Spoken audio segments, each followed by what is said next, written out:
ചേട്ടനെ കണ്ടു കഴിഞ്ഞാൽ ഭയങ്കര മറ്റൊരു ഡീസന്റ് ചെറുക്കനെ മാതിരിയുള്ള ചായ അല്ല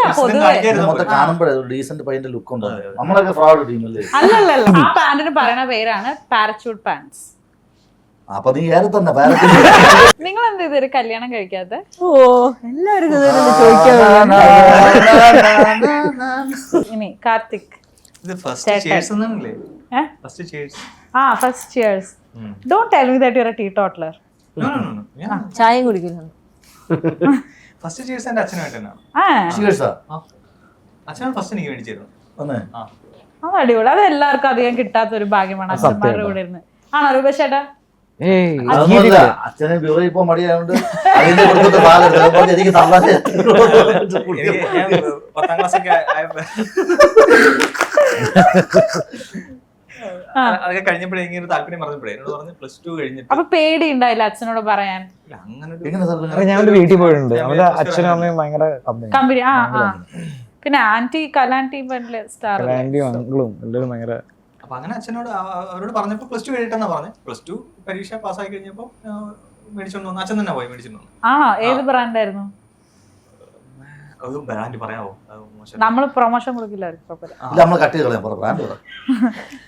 ബിയർ ആണോ ബ്രാൻഡി ആണോ റമ്മാണോ? അപ്പൊ ബ്രാൻഡി ബ്രാൻഡി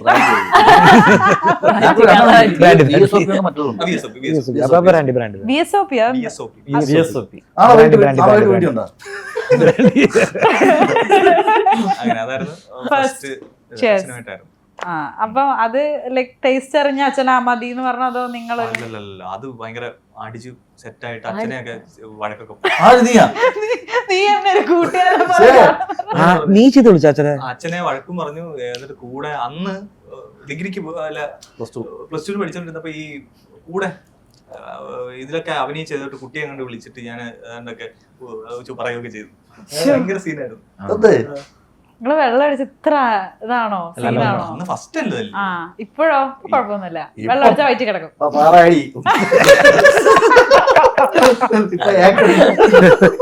തുടങ്ങിയ നിർത്തില്ല. അങ്ങനെയൊന്നുമില്ല. പക്ഷെ ചേട്ടനെ കണ്ടു കഴിഞ്ഞാൽ ഭയങ്കര മറ്റൊരു ഡീസന്റ് ചെറുക്കനെ മാതിരിയുള്ള ചായ അല്ല. അല്ലല്ല എന്താകില്ലാട്ട് അങ്ങനെ ഒരു ടോക്ക്. അല്ല ഇപ്പൊ ഇട്ടിരിക്കുന്ന വേഷം തന്നെ നോക്കൂ. ഇത് മറ്റേ ബോംബെ എന്നൊക്കെ നാട്ടിൽ ലീവിൽ വരൂലേ?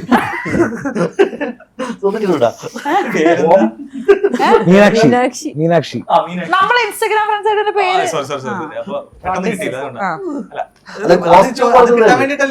ബോംബെ എന്നൊക്കെ നാട്ടിൽ ലീവിൽ വരൂലേ? അപ്പൊ ഫുട്പാത്ത് വെച്ചിട്ടുണ്ട്. ഇല്ല നന്നായിണ്ട്. ഞാൻ പറയട്ടെ, അഖിൽ ചേട്ടൻ ആ പാന്റിന്റെ പേര് അറിയോ? ഇട്ടിരിക്കണ ആ പാന്റിന് ഒരു പ്രത്യേക പേര് പറയും. എന്റെ രണ്ട് തലമുറയ്ക്ക് ബാക്കിയുള്ള ആ പാന്റിന് പറയുന്ന പേരാണ് പാരച്യൂട്ട് പാൻസ്. അപ്പൊ നീ ഏറെ തന്നെ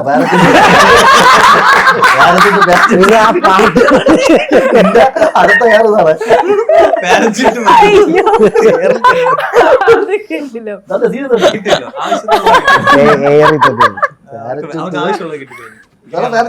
അല്ല പക്ഷെ അല്ല ഇത് അടിയിൽ ഇങ്ങനെ കെട്ടും. അതിനെ പറയുന്ന പേരാണ് പാരച്യൂട്ട് പാൻസ്. അങ്ങനെയൊക്കെ ഉണ്ടല്ലേ? ഞാൻ അടി നിർത്തി കേട്ടോ. അതോട് പറഞ്ഞേക്കില്ല. നമുക്ക് എഴുതി കാണിക്കാം.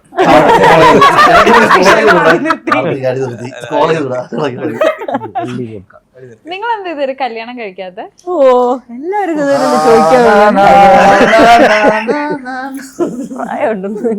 നല്ല പ്രായമുണ്ടോ? He looks very young. പ്രത്യേകിച്ച് കാരണമൊന്നുമില്ല. പറ്റിയ പെണ്ണിനെ കിട്ടിയപ്പോഴും കിട്ടാം. മറ്റേ വെള്ളിമുഖി പറയുന്നത് പറ്റെണ്ണത്തിന് കിട്ടി ഇപ്പൊ കിട്ടും. എന്നോടൊപ്പം മണ്ണ് ഓക്കെ, നമുക്ക് കാർത്തികേട്ടന്റെ കോൺസെപ്റ്റ്സ് ഒക്കെ ഒന്ന് കേൾക്കാം. എങ്ങനെയായിരിക്കണം അത്? അതായത് പെണ്ണായാ മതി. അങ്ങനെ നിക്കണോ? എവിടെ റൂട്ട് പേടിയാണ്. അങ്ങനെ ഇതൊന്നുമില്ല. അമ്മയായിട്ട് കമ്പനി ആയിരിക്കണം, കുക്കിംഗ് അറിയണം, അത്യാവശ്യം ഇൻഡിപെൻഡന്റ് ആയിരിക്കണം, അങ്ങനെയൊന്നുമില്ല. ഒന്നുമില്ല. പെണ്ണായോ കിട്ടിയാ മതി. ഇവിടെന്നെങ്കിലും. ഏറ്റവും പോലും പ്രശ്നമല്ല. ഇതൊന്നുമില്ല, വലിയ കൺസെപ്റ്റോ അല്ലേ കാര്യങ്ങളോ. ഇപ്പൊ ഉള്ള എല്ലാ കുട്ടികളും അങ്ങനെ തന്നെയാണല്ലോ, ആ ഇൻഡിപെൻഡന്റ് ആണ്. അതെ. അല്ല, അപ്പം കാർത്തിക് ഇങ്ങനെ ഇരിക്കണമെങ്കിൽ കാർത്തിക് അങ്ങനെ ഈ യോയോ പയ്യന്റെ ലുക്ക് ഉണ്ടെങ്കിൽ അവന്റെ മനസ്സൊരു പക്ക നാട്ടിൻപുറത്ത് തന്നെയാണ്. അപ്പൊ നാട്ടുമ്പുറംകാരി വേണമെന്നുണ്ടോ? അല്ല, അവന്റെ ടേസ്റ്റ് നമുക്ക് ഇപ്പൊ കുറച്ചുള്ളതുകൊണ്ട് കൂടുതലുണ്ട് അറിയാലോ. കണ്ടു കഴിഞ്ഞാൽ അതേപോലെ പാരച്ചൂട്ടും പാരച്ചൂട്ടും മറ്റേ സൺഫ്ലവർ മറ്റേ മനസ്സ് ഇപ്പോഴും മറ്റേ തുളസിക്കതിരും അല്ല അങ്ങനെ പർട്ടിക്കുലർ കയറ്റി വെക്കണേ.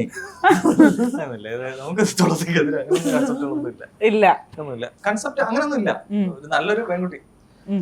ഓക്കെ ചേട്ടാ, നിങ്ങളുടെ അഖിൽ ചേട്ടന് കൊറേ നേരം ഫസ്റ്റ് സാലറി ആ പരിപാടി ട്രൂപ്പിൽ നിന്ന് കിട്ടിയാണോ? ട്രൂപ്പിൽ എനിക്ക് 50 രൂപയാണ് ആദ്യ ശമ്പളം. 50 രൂപ എത്ര വർഷം മുമ്പ്? ഞാൻ 2000 SLC കഴിഞ്ഞ് ഞാൻ ട്രൂപ്പിലോട്ട് +2 സമയത്ത് അങ്ങനെ ട്രൂപ്പിലുണ്ടായിരുന്നു. അന്നൊക്കെ ഈ മാട്ട പരിപാടി എന്ന് പറയും, ചെറിയ പരിപാടി. മാട്ട പരിപാടിയോ? amateur program. അതായത് നമ്മൾ ഈ തട്ടിക്കൂട്ട് പരിപാടി ഇല്ലേ, അതായത് നമ്മൾ ട്രൂപ്പ് ഒന്നും കാണൂല, മിമിക്രി അന്ന് കിട്ടിയത്. പക്ഷെ അതാണ് എന്റെ സാലറി ആയിട്ട് കിട്ടിയത്. പക്ഷെ എനിക്ക് ആദ്യമായിട്ട് ഞാൻ സ്കൂളിൽ നിന്ന് എനിക്ക് ഫസ്റ്റ് ഈ ടൂർ പോകുമ്പോൾ അതിന്റെ യാത്രാ വിവരണം എഴുതുന്ന പരിപാടിയുണ്ട്. ഇപ്പൊ നമ്മൾ 10ാം ക്ലാസ്സിലെ എക്സ്കർഷന് പോകുമ്പോഴേ അപ്പൊ അതിന്റെ മത്സരമുണ്ട്. അപ്പൊ ഞാൻ എഴുതും, പണ്ട് ഈ ഉൾവഴുതി കയറ്റം പിടിക്കാനാണല്ലോ. അങ്ങനെ അതിനെനിക്ക് ഫസ്റ്റ് 600 രൂപ. അതാണ് ഫസ്റ്റ് യാത്രാ വിവരണം എഴുതുന്ന 40 പിള്ളേര്. സാലറി അല്ല, പ്രൈസാ. അത് പ്രൈസാ. സാലറി സാലറി തന്നെ 50 രൂപ 70 രൂപ കൂടി പോയി. പിന്നെ അല്ലേ വന്ന വഴി ഇന്ന് ഇപ്പൊ അതിന്റെ അപ്പുറത്ത് 3, 4 പൂജ്യം ഇട്ട് 5 പൂജ്യം ഇട്ടിട്ടാണ് വാങ്ങുന്നത്.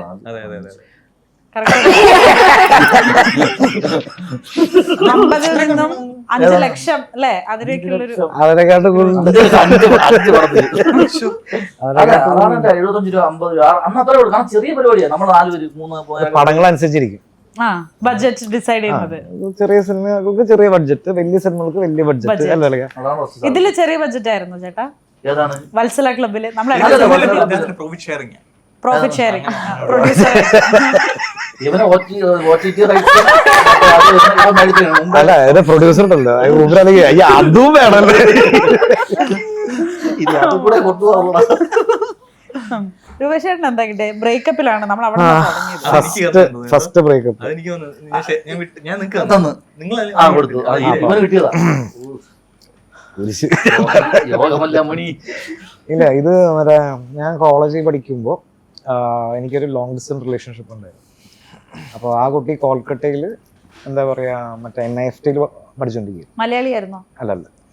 അപ്പോൾ ഈ പറഞ്ഞ പോലെ തന്നെ ഇപ്പൊ ഡിഗ്രി കഴിഞ്ഞിട്ട് എന്താ പറയാ ഞങ്ങൾ കാണാം എന്ന് വിചാരിച്ചിരിക്കുന്നു. കണ്ടിട്ടുണ്ട്, പക്ഷെ എന്താ പറയാ എന്റെ ഡിഗ്രി കഴിയുന്നു, ആ കൊച്ചിന്റെ NIFT കഴിയുന്നു, എല്ലാം ഒരുമിച്ചായിരുന്നു. പക്ഷെ ലാസ്റ്റ് ഡേ ഞങ്ങൾ തമ്മിലൊരു മുട്ടൻ അടിയുണ്ടായി. അപ്പോൾ ആ കുട്ടി അടുത്ത ദിവസം ഡൽഹിക്ക് പോയിരുന്നു. അപ്പോൾ ആ കൊച്ച് ഡൽഹിക്ക് കണ്ട് ട്രെയിൻ കയറി പോയി. പിന്നെ എൻ്റെ കോൺടാക്ട് നമ്പർ ഇല്ലാത്ത കാരണം ഇതുവരെ കോൺടാക്ട് ചെയ്യാൻ പറ്റിയില്ല. വർഷങ്ങൾക്ക് ശേഷം ഞാൻ ഇൻസ്റ്റാഗ്രാമൊക്കെ വന്നതിന് ശേഷം ആ കൊച്ചിനെ ഞാൻ കണ്ടുപിടിച്ചു. അതിൻ്റെ കൂടെ വേറെ 3 കുട്ടികൾ കയ്യിലുള്ളത് കൊണ്ട് പിന്നെ മടക്കി വെച്ചു. അല്ല, അന്ന് ഇപ്പോഴത്തെ പോലെ വീഡിയോ കോളോ അതൊന്നും ഇല്ല. അന്ന് മറ്റേ STD പോയിട്ട് നമ്മള് മറ്റേ കാശ് ഇങ്ങനെ നോക്കും. 100 രൂപ 150 ഒക്കെ ആവുമ്പോ അതൊക്കെ വെക്കും. അതെ, എങ്ങനെയാ അന്ന് പ്രേമിക്കാൻ ഭയങ്കര പാടല്ലേ? STD നല്ല ബിസിനസ് ആയിരുന്നു. അതായിരുന്നു സുഖം. ആണോ? അതായിരുന്നു സുഖം. നിങ്ങൾ ഏത് കാലഘട്ടത്തിലാ?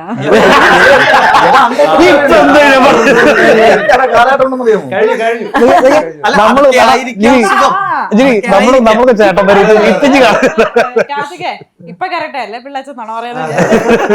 അല്ല, ഞാനിങ്ങനെ ഇമാജിൻ ചെയ്യായിരുന്നു ഫിക്ഷൻ ആയിട്ട്. ഇവ ലവ് ലെറ്ററിന്റെ കാലഘട്ടത്തിൽ ഉണ്ടായിരുന്നു. ഇവ മറ്റേ ഓലയിൽ മറ്റേ ആ കാലഘട്ടത്തിൽ ലവ് ലെറ്റർ തുടങ്ങിയതാണ്. പ്രാവിന്റെ ഒക്കെ കാല് ഇതൊക്കെ എഴുതി കെട്ടിവിടുന്നത്. അല്ല, ഞാൻ ഇങ്ങനെ ആലോചിക്കായിരുന്നു, അതൊക്കെ രസമായിരുന്നല്ലോ. കാരണം നമ്മളിങ്ങനെ മെസ്സേജ് അയക്കാതൊക്കെ ഇരുന്നിട്ട് പിന്നീട് ഒരു ദിവസം കാണുമ്പോ അത്രയും ഒരു ഇതൊക്കെ കിട്ടുമല്ലോ. അതാണ് അങ്ങനെയൊക്കെ പ്രേമിച്ചിട്ടുണ്ടോ? കോയിൻ ഇട്ട് വിളിച്ച് ഞാൻ നേരെ പോകും.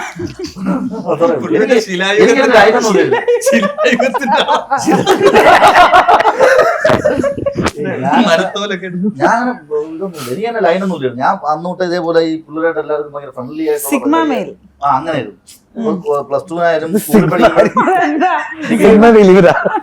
അല്ല എനിക്ക് അങ്ങനെ ഈ എല്ലാവരോടും ഭയങ്കര ഈ ഫ്രണ്ട്ഷിപ്പ് മൈൻഡും അങ്ങനത്തെ പരിപാടിയൊക്കെ ആയിരുന്നു. തമാശ പറഞ്ഞ് ചിരിച്ച് കളിച്ച് നമുക്ക് എല്ലാ കൂട്ടത്തിലും കൂടി പോകുന്നോണ്ട് അങ്ങനെ ലൈൻ പരിപാടി ഒന്നും നോ വുമൺ മാൻ ആയിരുന്നു അല്ല അങ്ങനെ പഠിക്കുന്നു. പിന്നെ അതിനുശേഷം കല്യാണം കഴിച്ചപ്പോ സെറ്റായി. ഒന്നുമില്ല. കോളേജിൽ വെച്ച് ഇങ്ങോട്ട് പിള്ളേർക്ക് ഇഷ്ടമുണ്ട്. ആണോ? സീരിയസ് ആയിട്ട് അത് കാണാൻ കഴിയിൽ കമന്റ് ഇടുന്നുണ്ട്. എന്തായാലും രൂപേഷ് ഏട്ടന്റെ ആ ഒരു ലവ് സ്റ്റോറി കേട്ടപ്പോ ഒരു സങ്കടം. എനിവേ അപ്പൊ വിദ്യാർത്ഥി എന്തിനാ സങ്കടപ്പെടുന്നത്? എന്താ കോൺട്രാക്റ്റിലോട്ട് 3 പിള്ളേരുണ്ടെന്ന് എല്ലാം തിരക്കി വെച്ചിട്ട് അല്ല എന്നിട്ട് ഞാൻ എന്നിട്ട് ഹായിന്ന് ഇട്ടു. കഥ ഇനിയാണ് തുടങ്ങുന്നത്. അപ്പൊ ആ കൊച്ചിനെ പിന്നെ ബ്ലോക്ക് ചെയ്തു. പിന്നെ കല്യാണം കഴിച്ച് 3 പിള്ളേരുണ്ട്. എന്നെ ഓർമ്മയുണ്ടത് അപ്പൊ അടുത്ത ബ്ലോക്ക്. മെസ്സേജ് പോകുന്നില്ലല്ലോ. അതാ ഓക്കെ പേര് മാറ്റിയത് ഇൻസ്റ്റാഗ്രാം യൂസർ. നീ നിന്റെ ഇൻസ്റ്റാഗ്രാം പറയാൻ പപ്പി വന്നു. കൊള്ളാം. എനിവേ അപ്പൊ വത്സല ക്ലബ് ഈ വരുന്ന സെപ്റ്റംബർ 26 നിങ്ങളുടെ ഏറ്റവും അടുത്തുള്ള തിയേറ്റേഴ്സിൽ വരുന്നതായിരിക്കും. നമുക്ക് എല്ലാവർക്കും ആ ക്ലബിലെ ഓരോ അംഗമായിട്ട് സിനിമയെ കൈയടിച്ച് പ്രോത്സാഹിപ്പിച്ച് വിജയിപ്പിക്കാം. അപ്പൊ നിങ്ങൾക്ക് എല്ലാവർക്കും ഓൾ ദ വെരി ബെസ്റ്റ് നേരുന്നു. നല്ലൊരു ഗംഭീര വിജയമാകട്ടെ സിനിമ. സക്സസ് സെലിബ്രേഷൻ ഒക്കെ ഉണ്ടെങ്കിൽ ഇനി അപ്പൊ കാണാം കേട്ടോ. മാക്ക പൊന്നാവട്ടെ. Thank you. പിന്നെ പറയൂ, ആ പറയാം. ബ്രേക്കപ്പിനെ പറ്റി പറ. ഫസ്റ്റ് സാലറി പറ. ഇനി ബ്രേക്കപ്പ് ഇവിടെ ഇവിടുന്ന് പിടിക്കാം. എല്ലാം പറയണോ ഞാൻ? പറ അത് വേണം. എല്ലാം പറയണമെങ്കിൽ 1 വേർഡ് ഉത്തരം ഞാൻ തരാം. First breakup. First breakup 8ാം class. Okay. First salary. 1000 രൂപ. Celebrity encounter. First celebrity encounter Pakru ചേട്ടൻ LKG പഠിക്കുമ്പോ. First love. First love 6ാം class. തന്നെയാണോ ഈ ബ്രേക്കപ്പ്? ആ അത് തന്നെ 6ാം ക്ലാസ്. ശരി. 8ലെ ബ്രേക്കപ്പ്. 6 ലവ് 8ല് പൊട്ടി. It's good. 8ല് പൊട്ടി. വേറെ ഫസ്റ്റ് ലാലേട്ടനെ കണ്ട അതൊന്നും പറയാതെ അതെനിക്ക് അങ്ങനെ ചോദിച്ചാൽ അറിയില്ല. അത് ഓഫ് കോഴ്സ് നമുക്ക് എല്ലാവർക്കും അറിയാം. അല്ല ആക്ച്വലി സ്പീക്കിംഗ് എന്റെ അച്ഛൻ പണ്ടൊരു പടം പ്രൊഡ്യൂസ് ചെയ്തിട്ടുണ്ട്, പൂമുഖപ്പടിയിൽ നിന്നെയും കാത്ത്. അതില് മമ്മൂക്ക, ലാലേട്ടൻ, റഹ്മാനിക്ക ഇവരൊക്കെ ആയിരുന്നു, തിലകനങ്ങൾ ഇവരൊക്കെ ആയിരുന്നു മെയിൻ നായകന്മാർ. അപ്പൊ ഇവരെല്ലാവരും എന്താ പറയാ സ്ഫടികത്തിന് മുമ്പ് ഞാൻ കണ്ടിട്ടുണ്ട്. പക്ഷെ എന്താ പറയാ ഒരു കുറച്ചുകൂടി അതിനെക്കാട്ടും എനിക്ക് തോന്നുന്നു അന്ന് 3 വയസ്സേ ഉണ്ടായിരുന്നുള്ളൂ, വലിയ ഓർമ്മ ഉണ്ടായിരുന്നു. പക്ഷെ സ്ഫടികത്തിൽ അഭിനയിക്കാൻ പോകുമ്പോൾ എനിക്ക് 13 വയസ്സായിരുന്നു. അപ്പൊ ആദ്യം കണ്ടത് ലാലേട്ടനെ ഇങ്ങനെ കണ്ടു നിർത്തി ഇതാണ് എന്താ പറയാ ചെറുപ്പകാലം ചെയ്യുന്നതെന്ന് പറഞ്ഞിട്ട് ഇങ്ങനെ നോക്കി മൂപ്പര് മിണ്ടാണ്ട് പോയി. പക്ഷെ കുറച്ചു നേരം കഴിഞ്ഞപ്പോ ഇങ്ങനെ എന്നോട് ചോദിച്ചു, പിതാമരൻ സാറിന്റെ മോനല്ലേ എന്ന് ചോദിച്ചു. അച്ഛനറിയാലോ. പരിചയപ്പെട്ടു. ഞാൻ ആദ്യം ഫസ്റ്റ് ഷോട്ട് കൂടെ അഭിനയിക്കുന്നത് തിലകനങ്ങളിലൂടെ.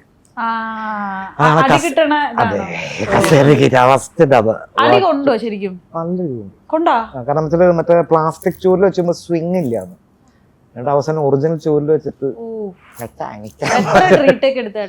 റീടേക്ക് അല്ല, അത് കട്ട് എന്ന് പറഞ്ഞില്ല, അതിങ്ങനെ പോയിക്കൊണ്ടേയിരുന്നു പല ആംഗിളിൽ നിന്നാണല്ലോ. അതങ്ങനെ പോയി കണ്ണിലൂടെ പൊന്നിച്ച് പറഞ്ഞോ. ഇനി അടുത്ത ദിവസം കാലൊക്കെ നീലച്ച് കിടക്കായിരുന്നു കടിയിട്ട്. അതെ നല്ല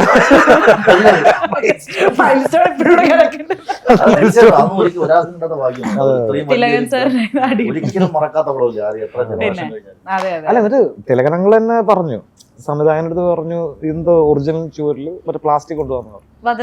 അപ്പൊ വദനങ്ങള് പറഞ്ഞു എന്താ പറയാ എല്ലാ സ്വിങ് ശരിയാവണില്ല. ഭയങ്കര പെർഫെക്ഷനിസ്റ്റിന്റെ ആളാണ്, ശരിക്കുള്ള ചുവരിൽ വെച്ചിട്ട് അടിക്കണം എന്ന് പറഞ്ഞിട്ട് അങ്ങനെ അടിച്ചു. അപ്പൊ തിലകനങ്ങൾ ആദ്യം സമ്മതിച്ചില്ല. ഞാൻ പറയട്ടെ, ലാലേട്ടനെ കൊണ്ട് ആനപ്പുറത്തുനിന്ന് 12 പ്രാവശ്യം ചാടിച്ചു. ആ സോങ്ങിന്റെ ഷോട്ടിന് വേണ്ടി 12 പ്രാവശ്യം ചാടിച്ചു. 12ാമത്തെ ടേക്കിലാണ് മൂപ്പര് കാലൂത്തി നിലത്ത് വീണപ്പോ കാല് സ്ലിപ്പായി. ആനപ്പുറത്തുനിന്ന് പാറപ്പുറത്തോടെ ചാടുന്നു. കാല് സ്ലിപ്പായിട്ട് മൂപ്പര് വീണു. അങ്ങനെയാണ് മൂപ്പര് ഡിസ്കിന് ആദ്യത്തെ ഒരു ഇഞ്ചുറി പറ്റുന്നത്. ആ സിനിമ 2 കൊല്ലം എടുത്തിട്ട് ഷൂട്ട് ചെയ്തത് അറിയാം. അതായത് ഞാൻ 7ാം ക്ലാസ്സിൽ പഠിക്കുമ്പോൾ ഷൂട്ടിംഗ് തുടങ്ങി, 8ാം ക്ലാസ്സിന്റെ ഫൈനൽ എക്സാമിന്റെ അന്നാണ് പടം റിലീസ് ആവുന്നത്. 2 കൊല്ലം എടുത്ത് ഷൂട്ട് ചെയ്തെങ്കിൽ ഇന്നും ആ സിനിമയുടെ പേര് പറയുമ്പോ പറയുമ്പോഴത്തേക്ക് അതെ അതൊക്കെ അതെ.